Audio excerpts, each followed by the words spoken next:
Oke,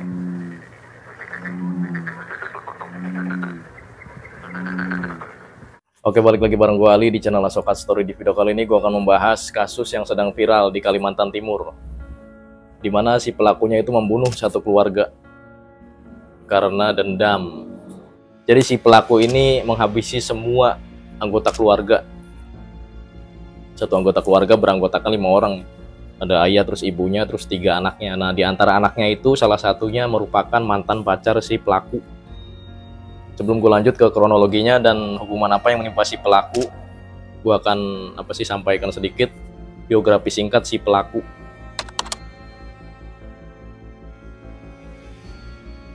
Pelakunya bernama Junaidi, berumur 17 tahun, berasal dari Kalimantan Timur. Korbannya merupakan mantan pacar si pelaku, yaitu Junaidi, yang tadi gue udah sebutin, bernama Risma. Bapaknya itu bernama, inisialnya aja gue sebutin, Bapak W, terus ibunya inisialnya S. Kedua adiknya, yang pertama adiknya berumur 10 tahun, kedua itu berumur 2,5 tahun. Gila, sampai adiknya juga.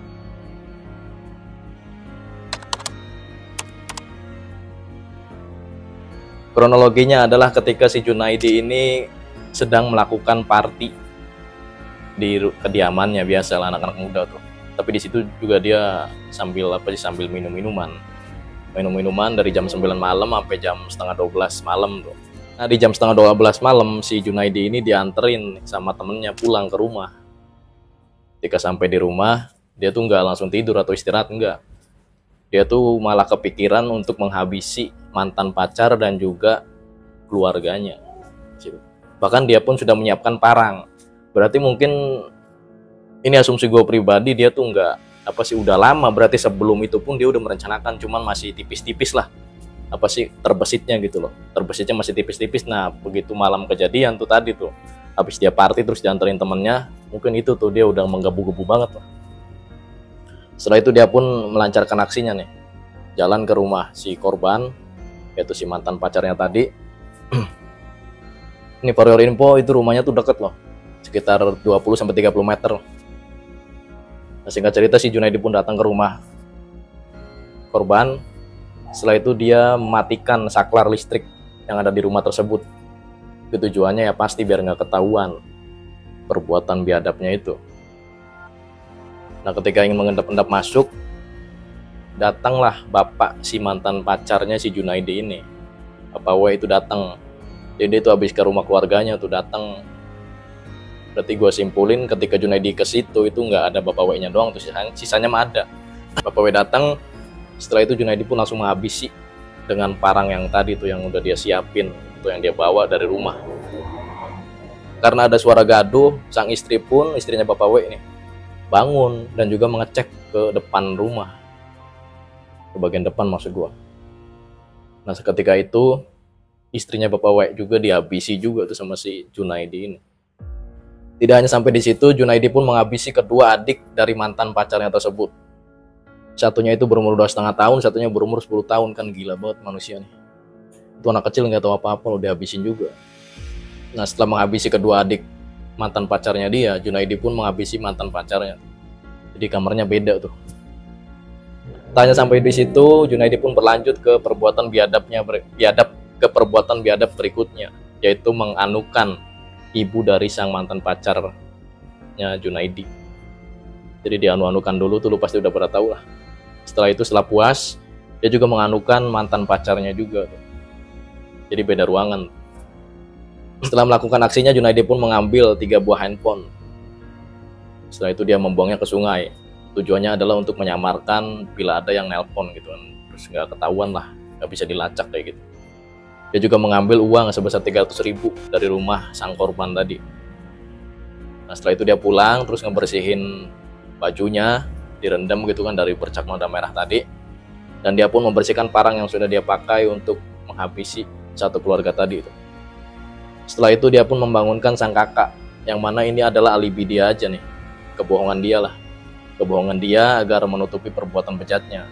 Dia berbohong kepada kakaknya, yaitu bahwa rumah si mantan pacarnya ini, si Risma, kena rampok, dan rampoknya itu berjumlah 10 orang. Nah, setelah itu si kakaknya melapor nih ke RT setempat. RT juga ngelapor ke RW, RW melapor ke polisi terdekat atau polsek terdekat.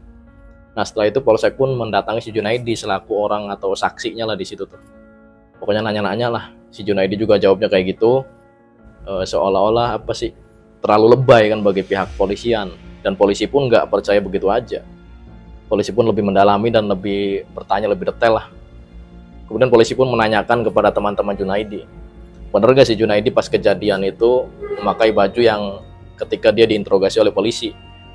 Ternyata teman-temannya itu ngejawab, enggak bener itu, bajunya bukan itu.